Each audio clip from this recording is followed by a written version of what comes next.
मिलते हैं शिवा चतुर्वेदी जी से, जिन्होंने कोरोना काल के टाइम पे कोई नेता रोड पे नहीं दिखा। उन्होंने अपनी जिंदगी की परवाह नहीं करी और कोरोना के टाइम भी लोगों के पास गए और समाज सेवा के काम में, अगर युवाओं के रूप में आज पहचान है किसी की, सतना का युवा अगर किसी को जानता है तो वो है शिवा चतुर्वेदी। कोई भी युवा किसी भी टाइम किसी कारण से गया है उनके पास तो उन्होंने कभी किसी काम के लिए ना नहीं किया। जिस समय लोग अपने घर में दुबके चुपके पड़े हुए थे, उस समय वो चौराहों में खड़े होकर लोगों की मदद को खड़े होते। विगत 15 से 20 सालों से जानता हूं मैं इनकी कॉलेज की राजनीति से लेकर अभी तक। कॉलेज की राजनीति से निकलने के बाद इन्होंने भारतीय जनता पार्टी को ज्वाइन किया। भारतीय जनता पार्टी में आने के बाद इन्होंने जन सेवा को अपने जीवन का एक माध्यम बनाया। उसके साथ साथ इन्होंने जन सेवा भी शुरू की। अब हम इनसे पूछते हैं कि ये भारतीय जनता पार्टी का अस्तित्व छोड़ के बीएसपी बहुजन समाज पार्टी में जा रहे हैं, आखिर इसकी असली वजह क्या है? आइए जानते हैं शिवा चतुर्वेदी जी से। सर ये बताएं कि आप तो कॉलेज लाइफ के बाद भारतीय जनता पार्टी में 10 से 15 सालों तक जुड़े रहे और काफी वर्चस्व रहा है आपका, और आपने समाज की सेवा की, बहुत सारे काम किए। यहाँ तक कि गरीब महिलाओं और बेटियों की शादी में भी आपने खूब हिस्सा बटाया और सबकी मदद की। उसके पास भी भारतीय जनता पार्टी छोड़ के बहुजन समाज पार्टी का दामन थाम रहे हैं, इसका कारण क्या है? आज भारतीय जनता पार्टी में सिर्फ और सिर्फ राजनीति रह गई है और किसको कैसे गिराया जाए, किसको कैसे पीछे किया जाए, वर्तमान की भारतीय जनता पार्टी की सोच मात्र इतनी। आज आप देखें ऊपर के जितने भी नेता मंत्री हैं, उनको ये दर्द नहीं है कि उनकी जनता कहाँ है, कैसे है।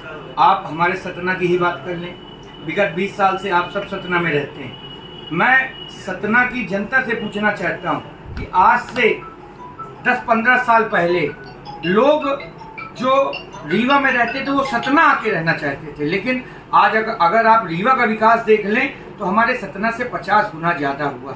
क्या वहाँ कोई भगवान प्रकट हो गया था? ऐसा नहीं। लेकिन आज जो भी हम लोगों को देखना पड़ रहा, सहना पड़ रहा है, ये भारतीय जनता पार्टी के कारण सहना पड़ रहा है। पार्टी कहती है कि 33% महिलाओं को हम आरक्षण देंगे, कहाँ है वो आरक्षण? पार्टी कहती है कि हम गरीबों की मदद करेंगे, कहाँ है वो मदद? दिखे तो क्या सिर्फ अनाज बांट देना मदद है, सिर्फ कुछ राशन कार्ड बना देना मदद है? आप देखिए कितने सालों से नई बस्ती को यह विश्वास दिलाया जाता है कि हम उनका पट्टा घोषित कर देंगे। आप स्वयं जगह जगह घूमते हैं, आप बताइए आज तक नई बस्ती वालों का क्यों नहीं पट्टा घोषित किया गया? कौन सी ऐसी गरीब जनता जिसकी भारतीय जनता पार्टी ने मदद की हो? भारतीय जनता पार्टी मात्र और मात्र ये चाहती है कि उसकी सरकार किसी भी प्रकार बनी रहे, और अगर किसी कारणवश वह सरकार गिरती है तो आज भारतीय जनता पार्टी इस मुकाम में है कि अरबों खर्चे हों तो वो अरबों खर्च होकर अपनी सरकार पुनः वापस बना लेती है। ऐसी भारतीय जनता पार्टी में मेरे जैसे कार्यकर्ता का क्या काम, जो भारतीय जनता पार्टी अपने ही कार्यकर्ता का मर्डर कर देती हो। आज आप देखिए, चाहे 15 महीने की जब कांग्रेस की सरकार थी, उसके बाद कितनी खरीद फरोख्त हुई, ये कोई छुपा नहीं है किसी से। ठीक है, आज लोग चुप नहीं बोलते क्योंकि उनकी सरकार है, उन्हें मालूम है कि वो विरोध करेंगे तो भारतीय जनता पार्टी उनके यहाँ ईडी का छापा डलवा देगी, उनको पुलिस में बंद करा देगी या किसी न किसी प्रकरण में फंसा देगी। ऐसी पार्टी में हम जैसे कार्यकर्ताओं का कोई अस्तित्व नहीं है, कोई काम नहीं है, और हम जैसे कार्यकर्ताओं का वहाँ मन भी नहीं लग सकता, क्योंकि बसपा एक गरीबों की पार्टी है, सर्व समाज की पार्टी है।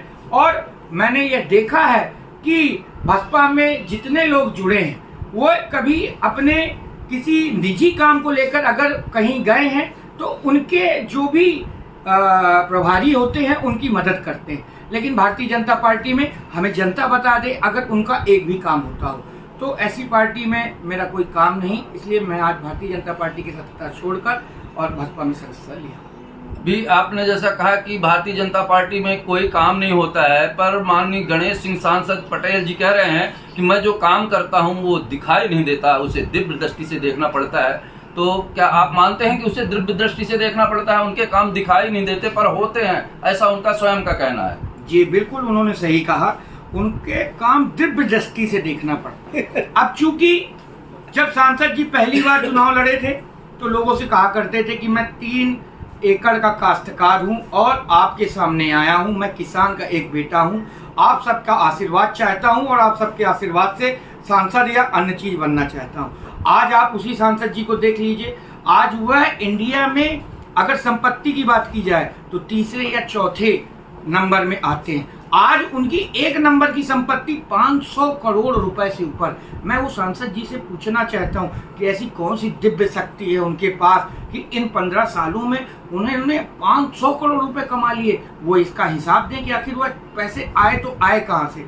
दूसरी बात, जैसा कि वो कहते हैं कि हमने बहुत काम किया है, तो काम किया है, मैं उनसे मात्र ये पूछना चाहता हूँ कि उन्होंने जो काम किया होगा, मात्र वो हमें इतना ही जवाब दे दे कि 5 साल में 100 करोड़ से ऊपर की जो सांसद निधि थी उसे उन्होंने पूरे सतना जिले में आखिर खर्च किया तो कहाँ खर्च किया।